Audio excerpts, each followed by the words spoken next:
वैशाख शुक्ल पूर्णिमा की पवित्र कथा। पूरी कहानी भक्ति भाव के साथ। वैशाख माह की शुक्ल पक्ष की पूर्णिमा तिथि अत्यंत पवित्र और पुण्यदायी मानी जाती है।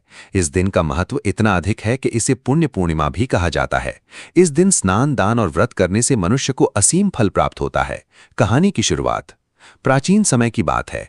एक नगर में एक गरीब लेकिन धर्मपरायण ब्राह्मण रहता था। उसका नाम था देवदत्त। वो अत्यंत गरीब था, लेकिन भगवान में उसकी अटूट श्रद्धा थी। उसकी पत्नी भी बहुत पतिव्रता और धार्मिक थी, लेकिन गरीबी के कारण उनके घर में अक्सर भोजन तक की कमी रहती थी। एक दिन उसकी पत्नी बोली, स्वामी, हम इतने दुखी क्यों हैं? क्या कोई ऐसा उपाय नहीं जिससे हमारे जीवन में सुख आए? तब ब्राह्मण देवदत्त ने कहा, धर्म और व्रत ही हमारे जीवन को बदल सकते हैं। हमें किसी ज्ञानी से मार्गदर्शन लेना चाहिए। अगले दिन वे दोनों पास के जंगल में रहने वाले एक महात्मा के पास गए। उन्होंने अपनी स्थिति बताई और समाधान पूछा।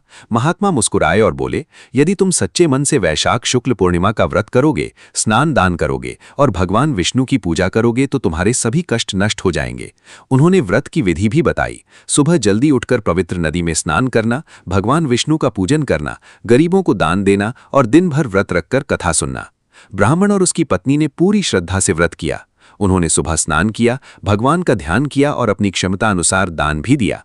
हालांकि उनके पास देने के लिए ज्यादा कुछ नहीं था, फिर भी उन्होंने सच्चे मन से जो थोड़ा बहुत था वो दान कर दिया। कुछ ही दिनों में उनके जीवन में बदलाव आने लगा। उनके घर में धन धान्य आने लगा और धीरे धीरे उनकी गरीबी दूर हो गई। एक दिन भगवान विष्णु स्वयं उनके स्वप्न में प्रकट हुए और बोले, हे भक्त, तुम्हारी सच्ची श्रद्धा और व्रत से मैं प्रसन्न हूं। तुम्हारे सभी कष्ट अब समाप्त हो चुके हैं। ब्राह्मण और उसकी पत्नी का जीवन सुख और समृद्धि से भर गया। सीख: सच्चे मन से किया गया व्रत कभी व्यर्थ नहीं जाता। कहानी अच्छी लगी हो तो कृपया इसे लाइक करें और चैनल को सब्सक्राइब अवश्य करें। जय श्री हरि।